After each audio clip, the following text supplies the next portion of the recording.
So who will explain me these things? Different phases of STLC which we studied in the last model, last class. First वाला कौन समझाएगा? Requirement analysis.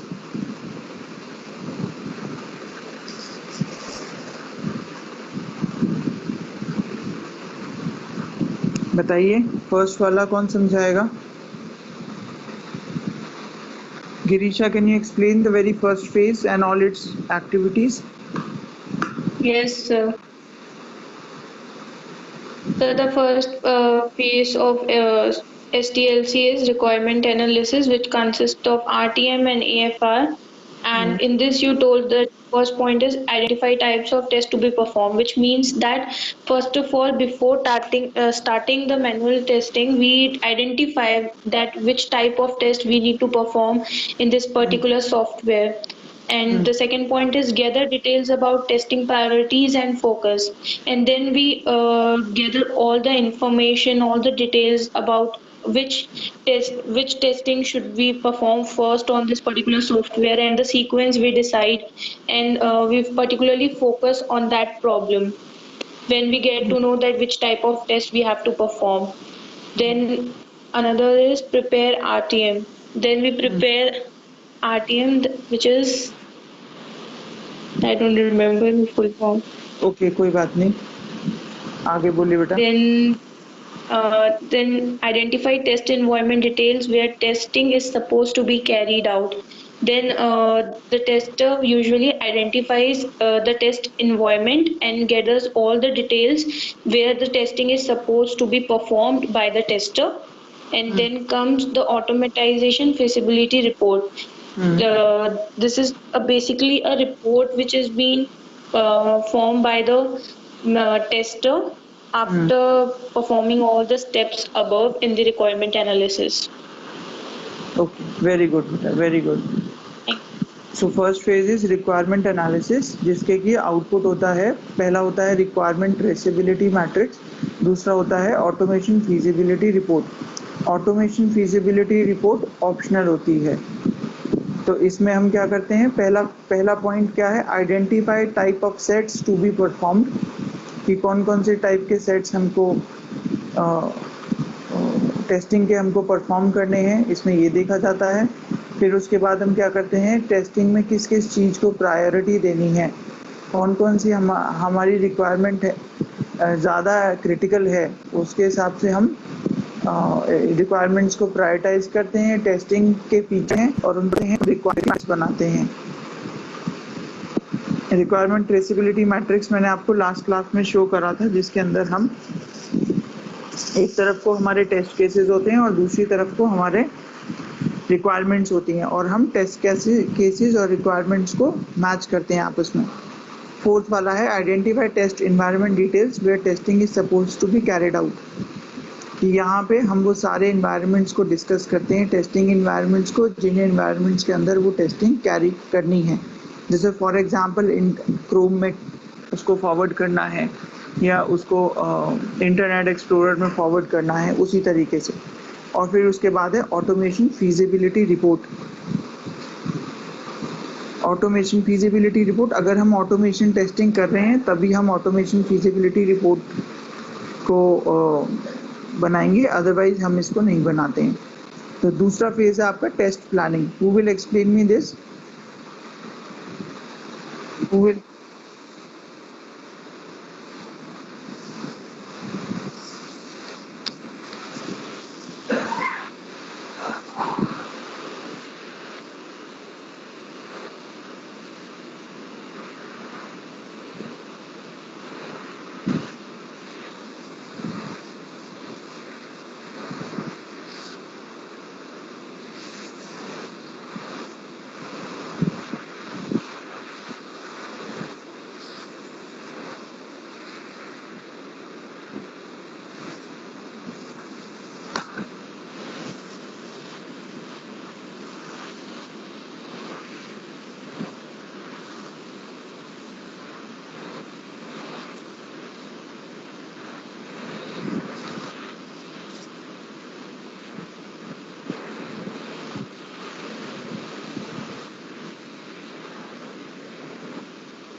ठीक है।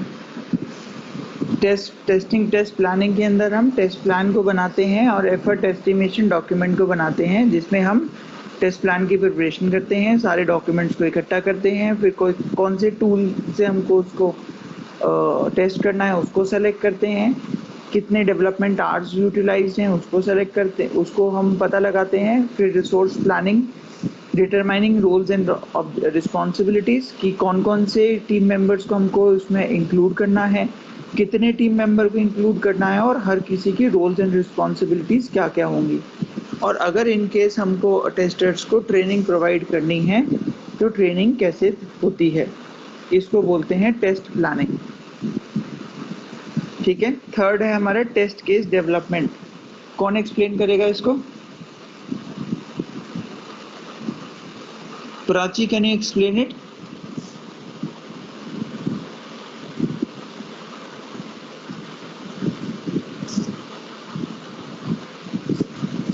ख्याति Sharma, can you explain this?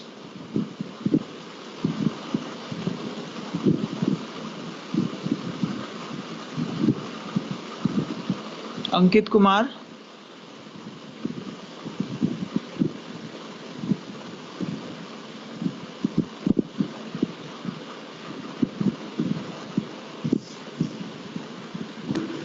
Sir मैं आई।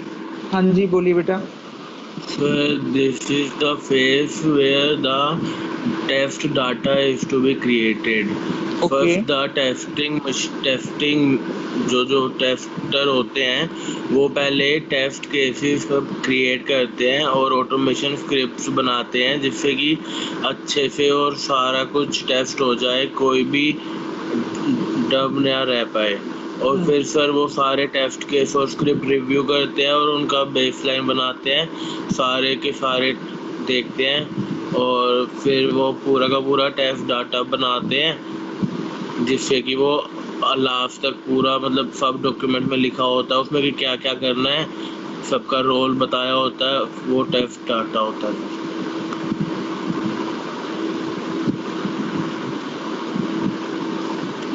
Okay. और test environment setup क्या होता है राहुल?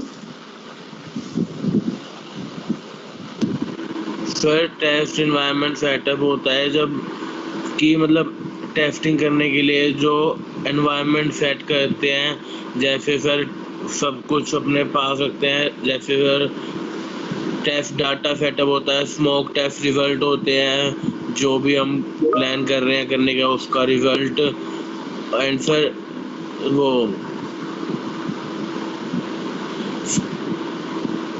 जो हमारे को रिक्वायर्ड आर्किटेक्चर होता है और सर जो भी रिक्वायरमेंट होती है सॉफ्टवेयर की सब कुछ लिस्ट बना के अपने पास रखते हैं। जैसे हम फॉर एग्जांपल अगर मैं समझाऊं कि अगर हम पेपर्स की तैयारी कर रहे हैं तो मतलब जब सारा डाटा हम अपने पास रखते हैं असाइनमेंट वगैरह वैसे। Very good. तो ये वैसे एक एनवायरनमेंट बना के बैठते हैं हम, ये उसका टेस्ट एनवायरनमेंट सेटअप है। Okay. So test cases, thank you बेटा। टेस्ट केसेस डेवलपमेंट में हमारा जो आउटपुट होता है वो टेस्ट केसेस होता है और टेस्ट डेटा होता है। टेस्ट केस डेवलपमेंट में हम टेस्ट केसेस को क्रिएट करते हैं, ऑटोमेशन स्क्रिप्ट्स को क्रिएट करते हैं, उसके बाद हम क्या करते हैं बेसलाइन टेस्ट केसेस को स्क्रिप्ट्स को रिव्यू करते हैं और टेस्ट डेटा को क्रिएट करते हैं। उसके बाद test environment setup. Test environment setup में हम उसके आर्किटेक्चर को पढ़ते हैं कि क्या क्या आर्किटेक्चर में था और किस तरीके से हमको टेस्ट करना है और कौन कौन से हार्डवेयर इक्विपमेंट्स यूटिलाइज होंगे, software requirements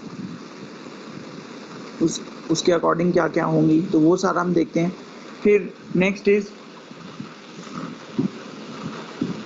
setup test environment and test data. Test data को लेते हैं जो हमने टेस्ट केसेस में लिखा था उसको और सारे इन्वायरमेंट को सेटअप करते हैं और उसके बाद स्मोक टेस्टिंग करते हैं। तो स्मोक टेस्टिंग मैंने आप लोगों को बता दिया था कि क्या होता है। स्मोक टेस्टिंग याद है किसी बच्चे को कि क्या होता है स्मोक टेस्टिंग? Yes sir. बताइए बेटा। Sir basically smoke testing is the process where the software build is developed to QA environment and sir, it is also verified to ensure the stability of application. और sir इसे build verification testing भी कहा जाता है और confidence testing भी कहा जाता है. ये होता है sir smoke test. Okay, smoke testing में हम, गिरीशा आप एक्सप्लेन कर सकते हैं स्मोक टेस्टिंग? Yes, sir. हाँ जी. Sir, in smoke testing, basically we call it as confident testing also, because in this the main functionality of the software is being tested, whether the main function is working accurately or not, or if there is an existing functionalities already in the software and we have added a new functionality into it, then we have to see whether it is deployed properly or not in this particular software, whether all the functionalities after merging together are working properly or not.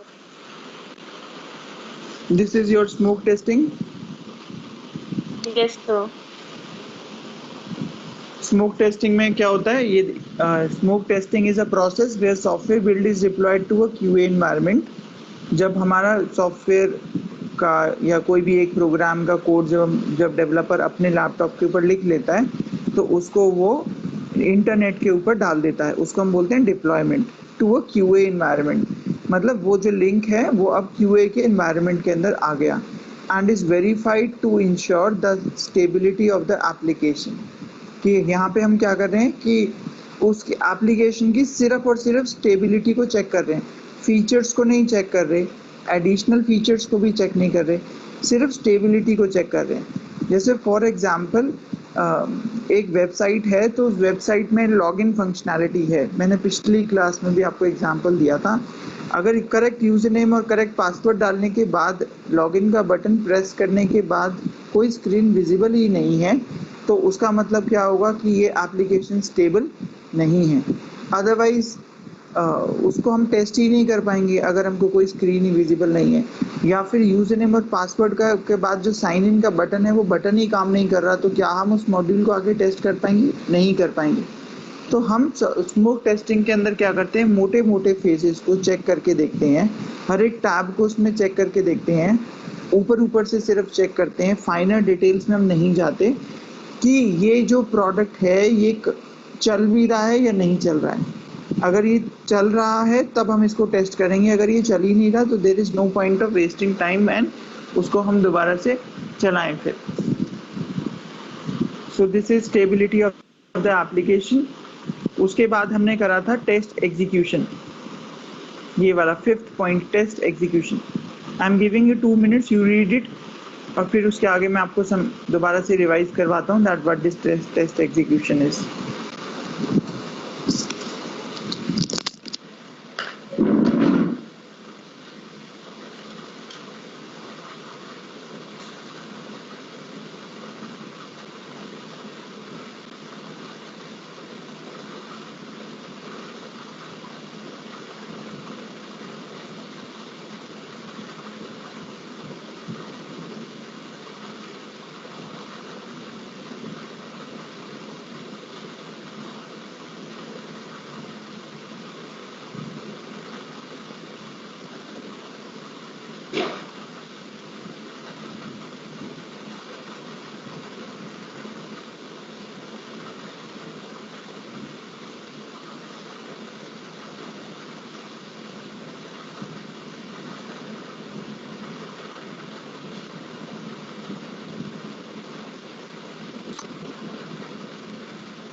Test execution के अंदर हम क्या करते हैं, जो हमने requirement traceability matrix बनाया था उस पहले हम टेस्ट केसेस को रन करते हैं, टेस्ट डेटा उसके अंदर डाल के, और फिर हम RTM में अगर जो एग्जीक्यूशन, जो भी उसका एग्जीक्यूशन स्टेटस है कि वो टेस्ट केस पास हो गया या फेल हो गया, या ये टेस्ट केस इसको अच्छे से टेस्ट कर पा रहा है या नहीं कर पा रहा, तो उसके एग्जीक्यूशन स्टेटस को हम यहाँ पे लिखते हैं।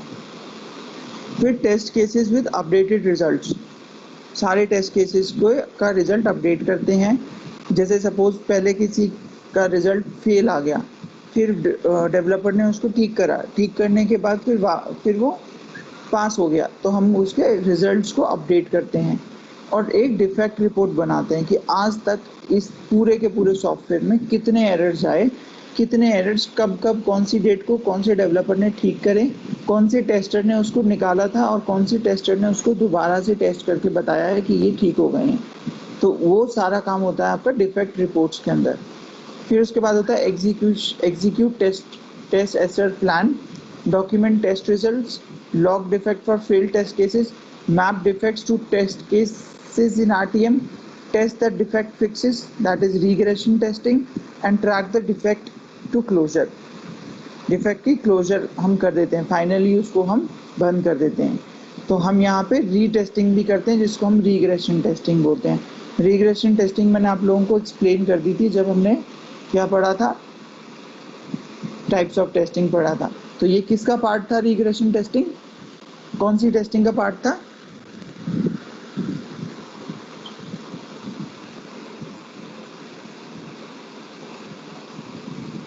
कौन सी टेस्टिंग?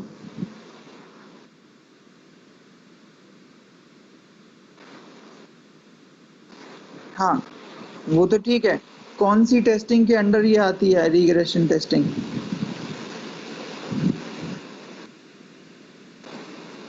नहीं, टेस्ट सूट के अंदर टेस्टिंग थोड़ी आती है। सिस्टम टेस्टिंग नहीं, system testing. Very good, maintenance testing.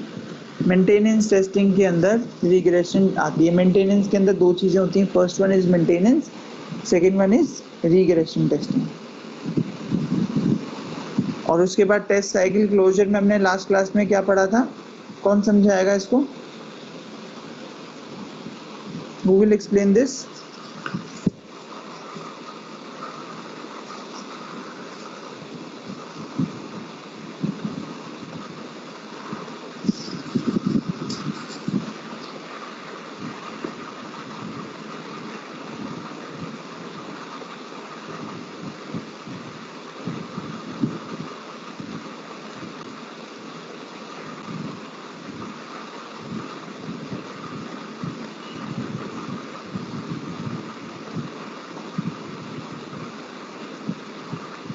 Who will explain this test cycle closure? Rahul?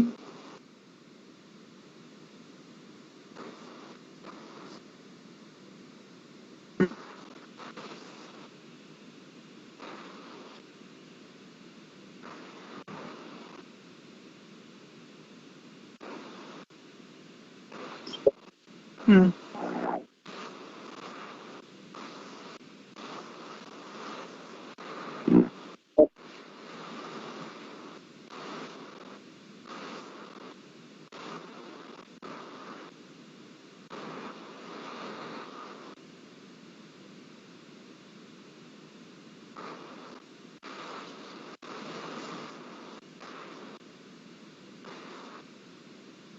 Hmm.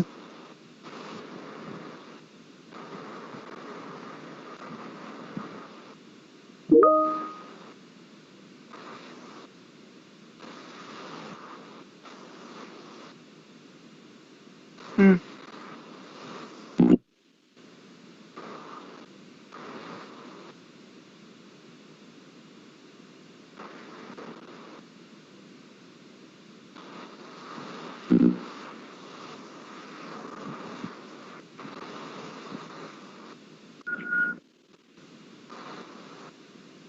Okay.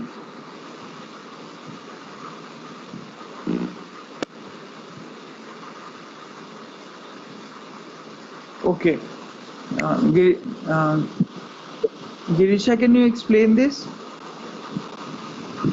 Yes, sir. हाँ जी. The test cycle closure basically is the last phase of performing STLC by any of the tester. In Hmm. this first point is evaluate cycle completion criteria based on time, test, coverage, cost, software, critical business objectives, and quality.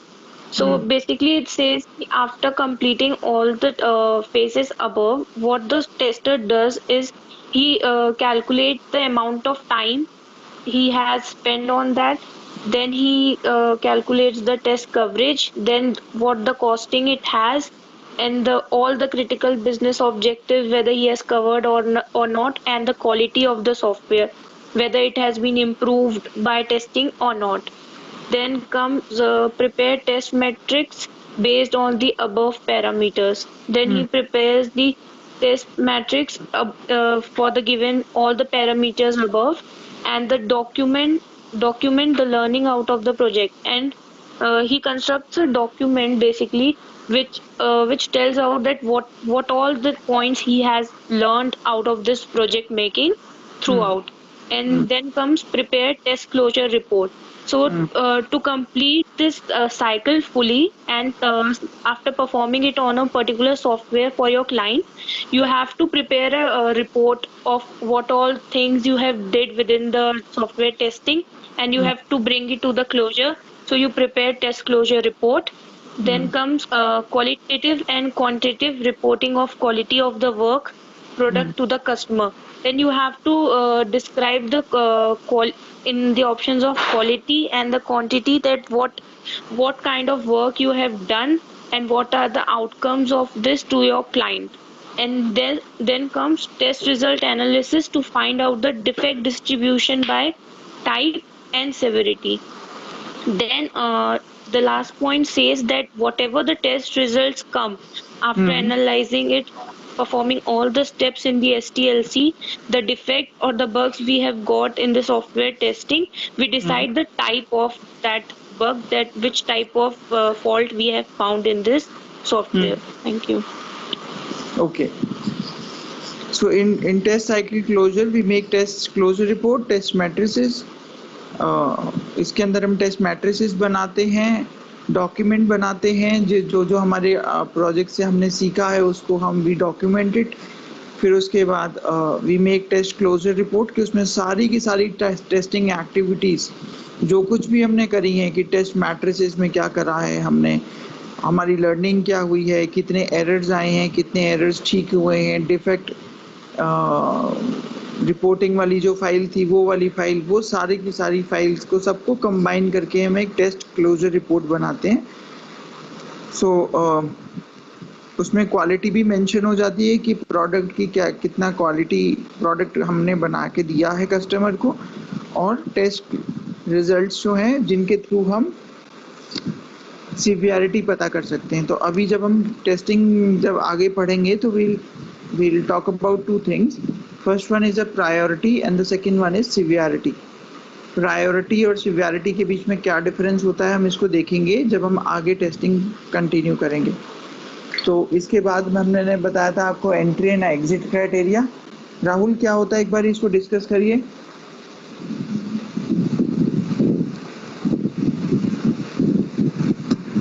Yes sir. Sir entry criteria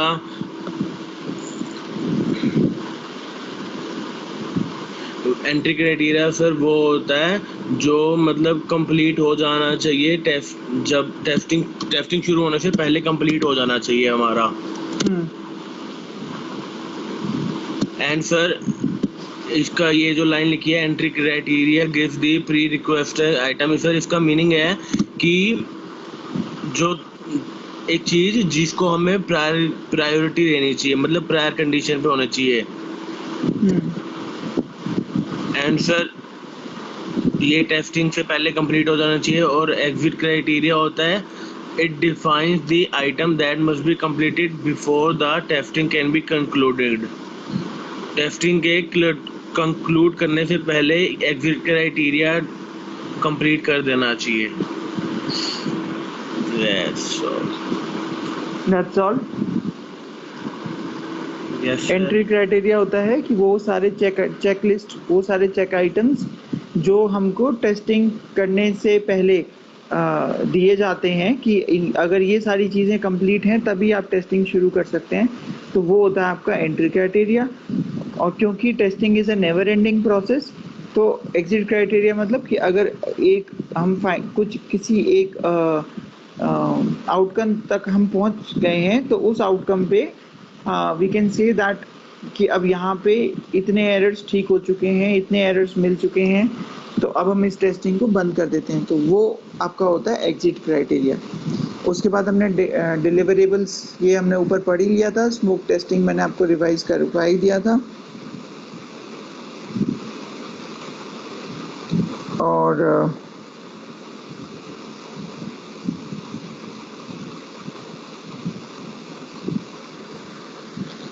इसके बाद है, मैंने आप लोगों के साथ एक SRS share करा था, समझाया था एक एसआरएस।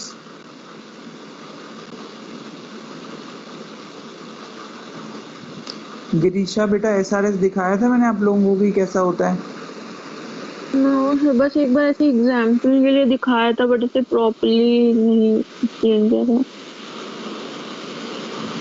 लास्ट क्लास में नहीं दिखाया आपको?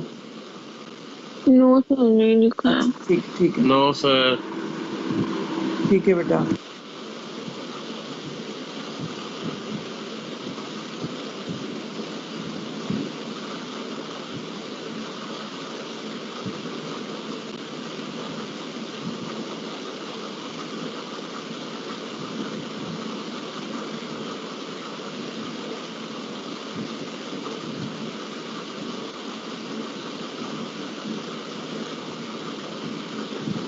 आई am sharing that thing with you. So what you need to do is कि एक बार उसको आप देखिए कि ये इसमें क्या क्या लिखा हुआ है। मैं सेकंड या थर्ड पेज इसका ओपन कर देता हूँ, wait.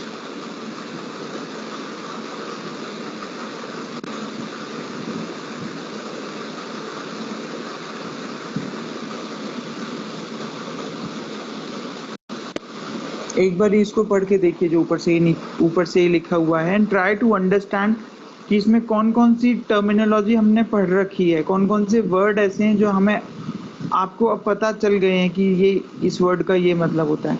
I am giving you 5 minutes to read this whole, just see what is written into it.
इसको पढ़िए। अब इसमें क्या क्या चीजें लिखी हुई हैं वर्ड बाय वर्ड, बहुत ध्यान से।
इसको पढ़िए रिवीजन हिस्ट्री को।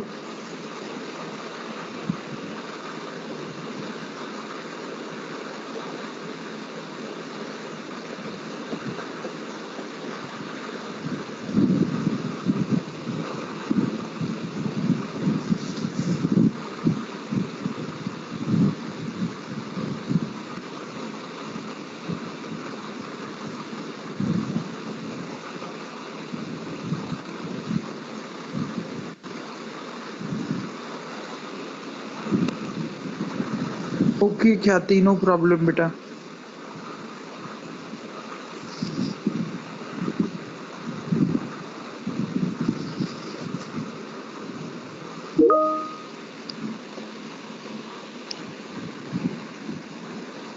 इसके बाद इसको पढ़िए यहाँ से लेके और नीचे प्रिंट रिक्वायरमेंट स्पेसिफिकेशंस तक एक बार।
पढ़ लिया बेटा ये?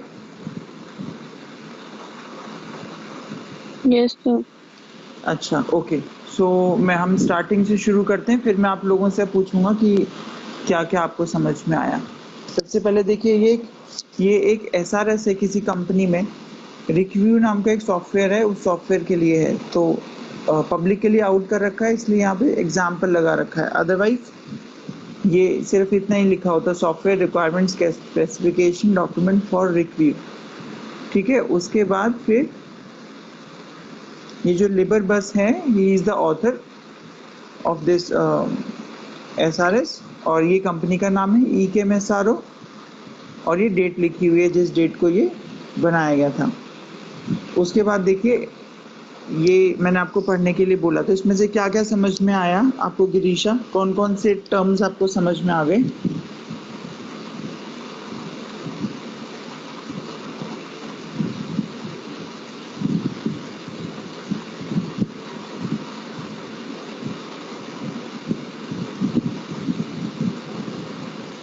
राहुल, गिरीशा, सतीश, क्या समझ में आया इसमें से?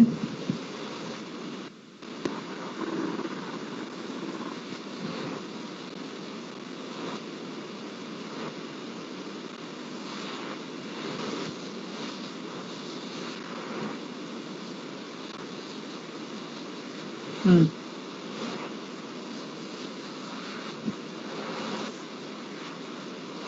हम्म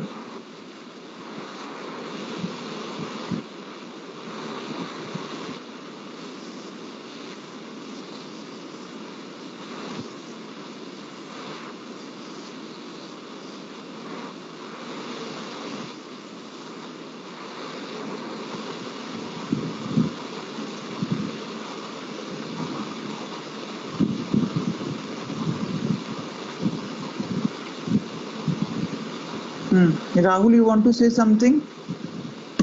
नो सर। कुछ भी समझ में नहीं आया राहुल? सर समझ में नहीं क्या आई था, बस में यही है कि रिक्वायरमेंट बताई हुई है सारी उस सॉफ्टवेयर की। कौन कौन से वर्ड हैं जो आपको पहले से पता है? सिर्फ वर्ड मुझे पढ़। हाँ, बोलो बोलो। जो सामने पेज पे है, हाँ,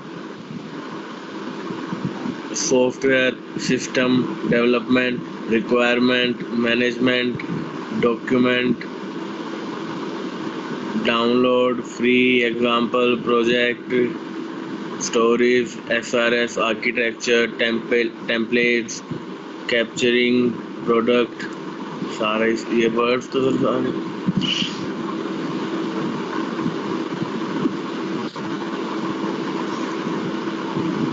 okay. Girisha, your ideas? So basically, whatever you taught, that what the software testing is and how the documents are being uh, structured according to the steps we perform in manual testing. So I just got the overview that how we make a document up or we file a project properly. So it's very good seeing the example that I actually got to know that how in the companies or how the testers usually make the document. And there are so many words which are familiar to studying the concept and now right now viewing the example, and that is SRS. You have taught, and then ahead when you move down the page, it has all the requirements, that basically in the requirement phase what all the steps are been done and what all the things step by step he is mentioning in the project. So this all I learned, and it's interesting to see the example. Okay.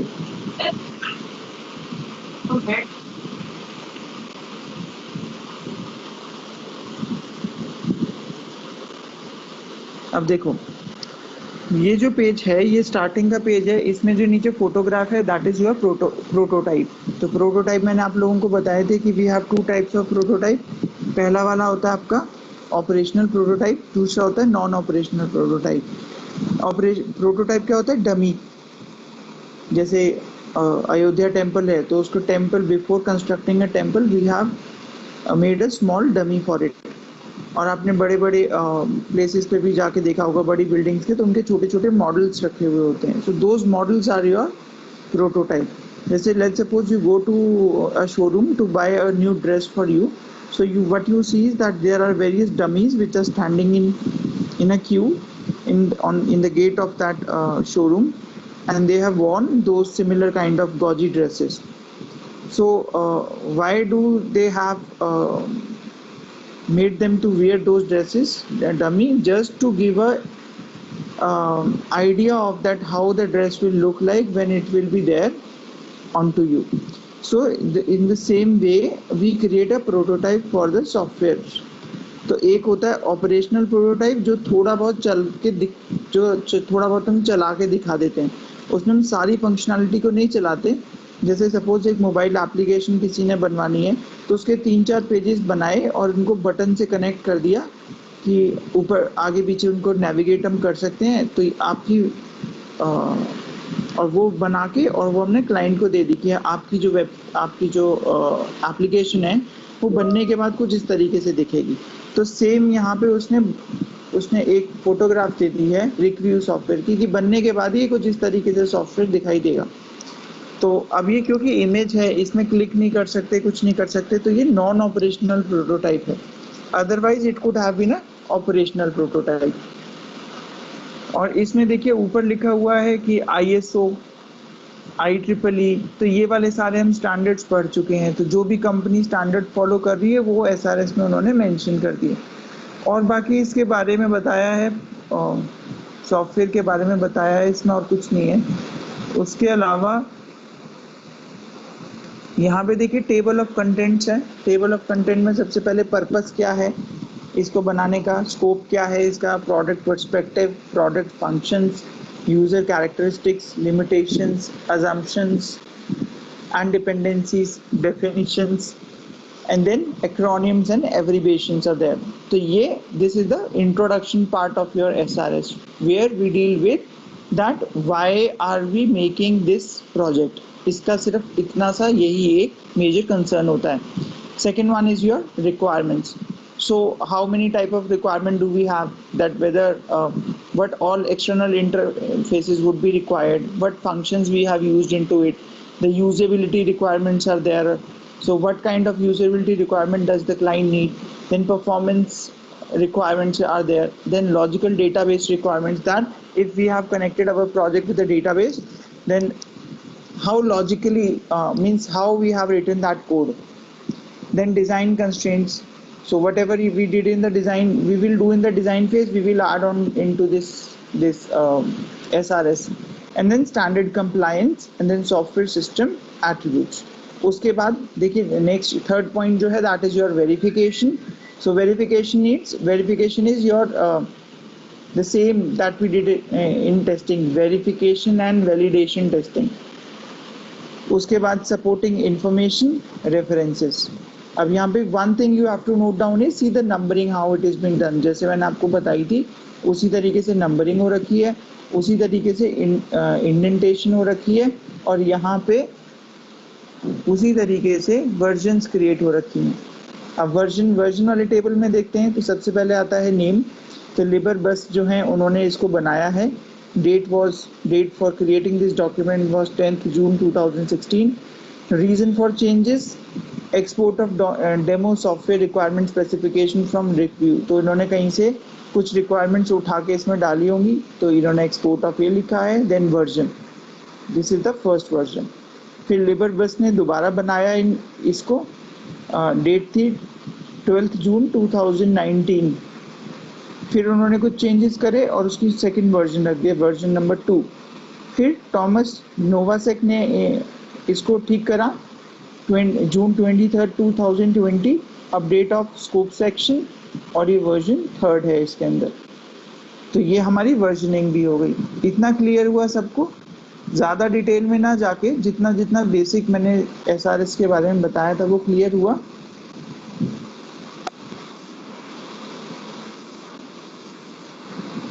हमें इससे कुछ नहीं करना, हम तो सिर्फ sample देख रहे हैं कि SRS लिखा कैसे होता है. उसके बाद देखिए copyright 2019 by ECAM SRO all rights reserve means this is the copyright has been taken by this company, no one else can use this SRS for this project. उसके बाद देखिए ये भी मैंने आपको पढ़ने के लिए बोला था, जिसमें इंट्रोडक्शन है। Purpose, the main purpose of this document is to provide a working example of SRS based upon ISO। ये सारे स्टैंडर्ड्स दे रखे हैं। IEEE का जो नंबर वाला स्टैंडर्ड है वो दे रखा है 2018 ईयर में जो था, और क्योंकि ये पब्लिक के लिए यूज़ करा हुआ तो इसलिए इसके नीचे लिख दिया this is an example document which is not complete. तो उन्होंने इसमें से बहुत सारी चीज़ें हटा दी हैं, तो इसलिए ये जो डॉक्यूमेंट है ये डॉक्यूमेंट कंप्लीट नहीं है। अब दूसरा देखिए इसका स्कोप, कि ये वाला जो सॉफ्टवेयर है उसका स्कोप क्या होगा। तो इसमें हम जैसे suppose import requirements from MS Word or Excel, so I'll click on this,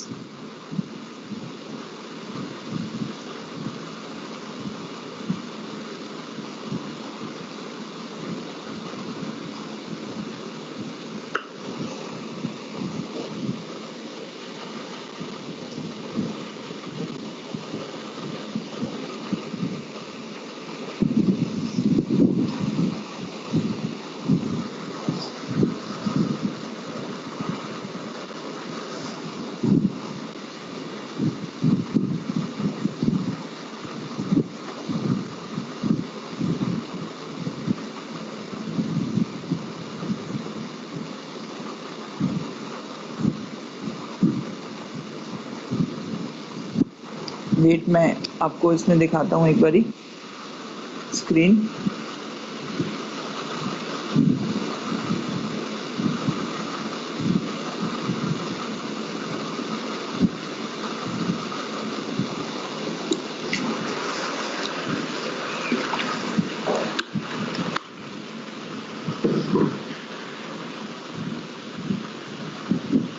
तो इसमें रिक्व्यू वाले सॉफ्टवेयर की सारी रिक्वायरमेंट्स लिख रखी हैं, ठीक है। उसके बाद फॉलो दी स्टेप्स,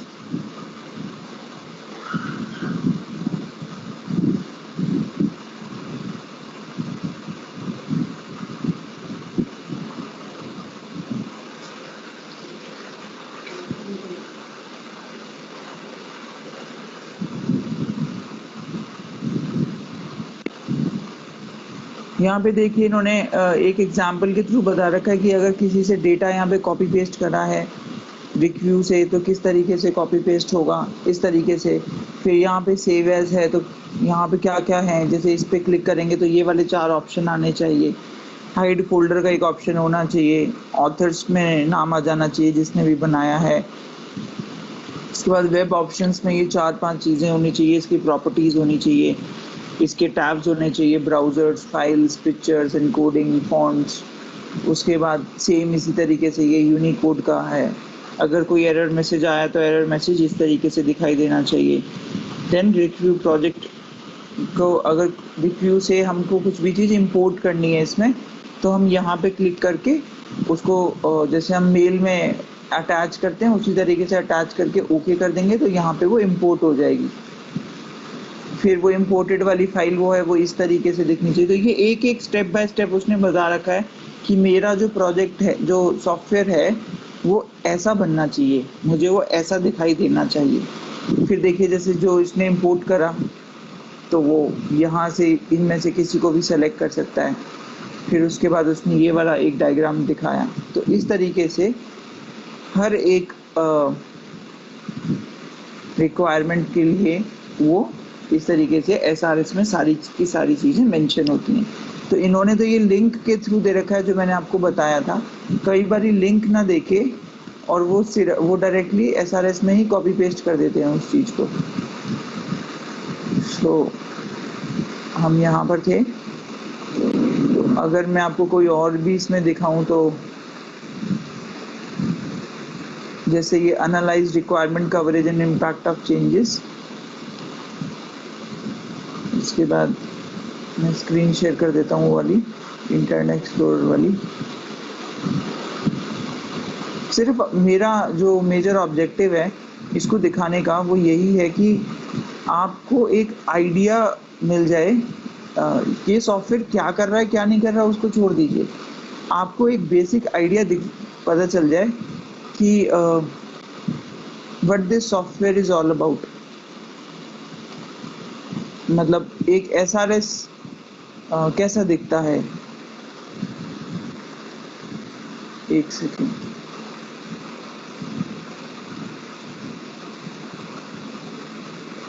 अब देखिए इसने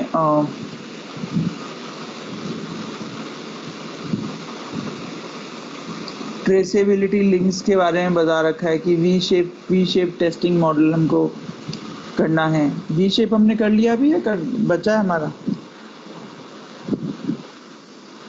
हो गया है ना। तो ये वही वी शेप है कि इसमें वी शेप के थ्रू हमको सारी ये वाला मॉडल यूज करना है। उसके बाद ये डिस्प्ले लिंक होंगे जो इस तरीके से हमें वेबसाइट के अंदर दिखाई देंगे। देन आफ्टर दैट ये इस तरीके से होगा, create links, edit and delete links. फिर उसके बाद ये system requirement references, customer requirements, फिर setup project traceability, sample links, verification link है, सेटिस्फैक्शन लिंक है। उसके बाद ये इस तरीके से इन्होंने सारी चीज़ें मेंशन कर रखी हैं कि मुझे ये सारी चीज़ें चाहिए अपने प्रोजेक्ट के अंदर, राइट। सो इंस्टेड ऑफ कि आप लिंक दो, आप उसी वर्ड डॉक्यूमेंट में इन सारी चीज़ों को पेस्ट भी कर सकते हो। इट्स अप टू यू और as per the standards of the company. और ज़रूरी नहीं है कि सारी कंपनीज में एक इसी फॉर्मेट में SRS बनता है, नहीं, उनके अलग अलग फॉर्मेट भी हो सकते हैं। लेकिन मैंने जो भी आपको पढ़ाया उसको एक बार रियल टाइम दिखाने के लिए मैंने ये आपके सामने इसको ओपन अप करा है, ताकि if when you will go into company and will actually see that how SRS look like, तो आपको एक आइडिया पहले से ही हो कि आपने देख रखा है।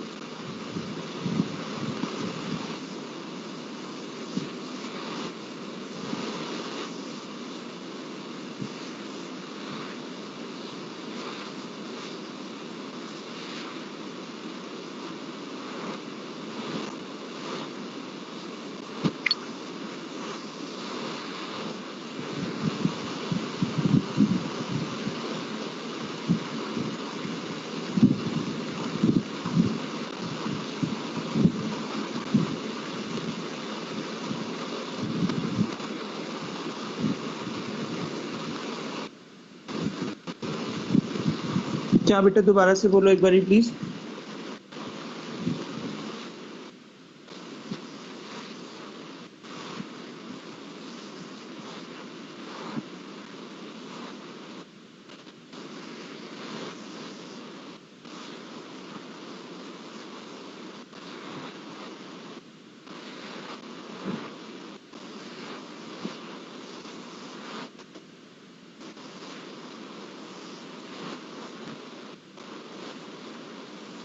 हाँ बिल्कुल आ सकता है बेटा, वही तो है, वही तो हम पढ़ रहे हैं, जो आपने बोला वही सारी चीजें मैं बताना चाह रहा था आपको।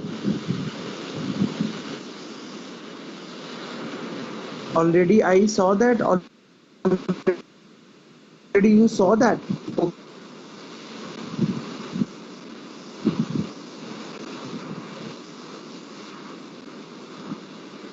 अच्छा अच्छा, ठीक है बेटा, ठीक है। मेरा सिर्फ मोटिव आपको आइडिया देना था, ये समझाना नहीं था कि ये सॉफ्टवेयर करता क्या है, ये समझाना था कि SRS दिखता कैसा है, ठीक है ना। फिर उसके बाद है ये प्रोडक्ट पर्सपेक्टिव। तो इसमें देखिए प्रोडक्ट पर्सपेक्टिव में सबसे पहली चीज इंटरफेसेस। System interfaces में the application runs in the latest version of Chrome or Firefox browser on Windows, Linux and Mac. Then your user interface. The application GUI provide menus, toolbars, button, panes, containers, grid, allowing them for easy control by a keyboard and a mouse.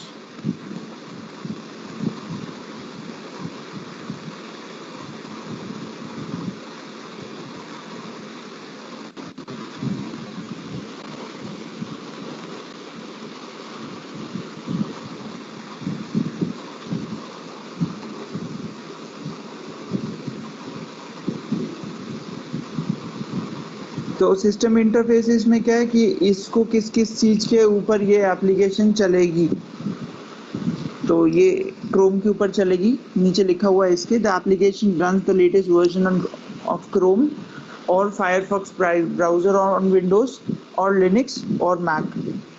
Then user interfaces, the application GUI provides menu, toolbars, button, panes, containers, grid, ये सारी चीजें इसमें उसको GUI provide करेंगे कि button होना चाहिए, tool bar होना चाहिए, कंटेनर्स होने चाहिए, ग्रिड्स होनी चाहिए। इस तरीके से स्क्रीन को दो पार्ट में डिवाइड करने के लिए हमको जावास्क्रिप्ट यूज करनी है। तो वो सारी की सारी चीजें यूजर इंटरफेसेस में आती हैं। फिर हार्डवेयर इंटरफेसेस का इसने डिलीट कर रखा है इसमें से कि क्या क्या चीजें हैं जो हार्डवेयर इसको चाहिए, जो मिनिमम हार्डवेयर इसको चाहिए। जैसे आप GTA सैन एंड्रियास गेम को आप अपने एक सिस्टम में इंस्टॉल करते हो, तो उसके कुछ प्री रिक्विजिट्स होते हैं, मतलब आपके सिस्टम में ये सारी चीजें अगर हैं तो वो चीज ठीक तरीके से चल सकती है, अदरवाइज वो चीज ठीक तरीके से नहीं चलेगी। उसी तरह सेम केस में ये हार्डवेयर की इसकी कुछ जो भी रिक्वायरमेंट्स हैं जो रिक्वी सॉफ्टवेयर को चलाने के काम में आती हैं, तो वो सारी होनी चाहिए। फिर सॉफ्टवेयर इंटरफेसेस की सॉफ्टवेयर में जैसे इसमें बोला है कि the application of import a structured MS Word document via HTML format। तो ये एप्लीकेशन जो है वो स्ट्रक्चर्ड MS Word डॉक्यूमेंट को दिखाती है। ठीक है, यहाँ तक समझ में आया सबको? इसके पहले 3-4 page, this one, second, third, fourth. Girisha, Yes, sir. Rahul, Yes, sir. ठीक है बेटा। So next class, Rahul, please be in the very beginning of the session that I have to continue with the 5th page of this SSRS. Okay, sir. Okay, so आज जो मैंने पढ़ाया उसमें अगर कोई डाउट है, if anyone is having any kind of doubt, so you can ask me now. Anyone? Nandini, संस्कार, राहुल, गिरीशा, चिराग, प्राची, ख्याति, गुरु।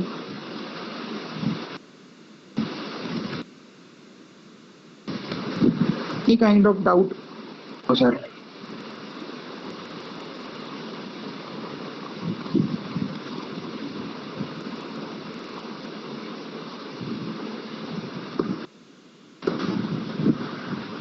Okay. बाकी असाइनमेंट्स आपने सबमिट कितने बच्चों ने नहीं करा अभी तक? Please raise your hand.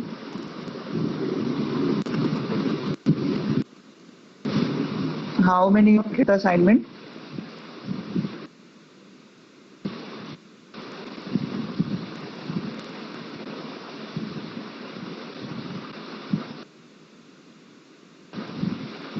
संस्कार do it today itself and ख्याति।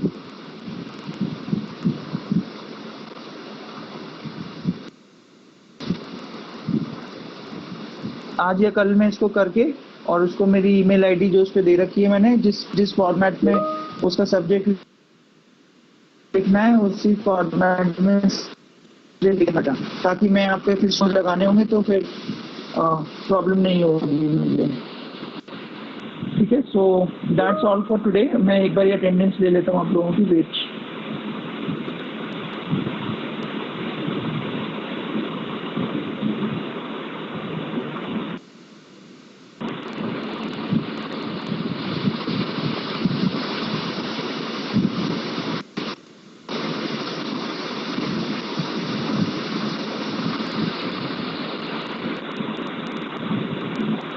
this is your CSE B? Yes, sir.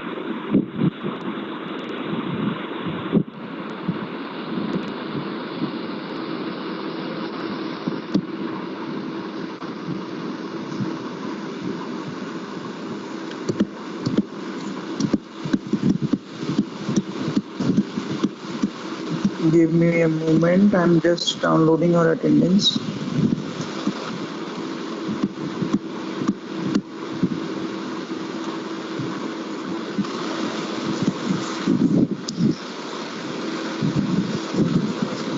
Okay, so thank you so much all of you for being patient. Till then, those who have not completed assignment, do it. Those who have any doubt in today's lecture, please note it. And in next lecture, Rahul will remind me to start from the 5th page of that SRS. And others, those who are having any kind of doubt, you can ask me in the very beginning of the session. Thank you. Thank you so much. Yeah, Thank you can leave now.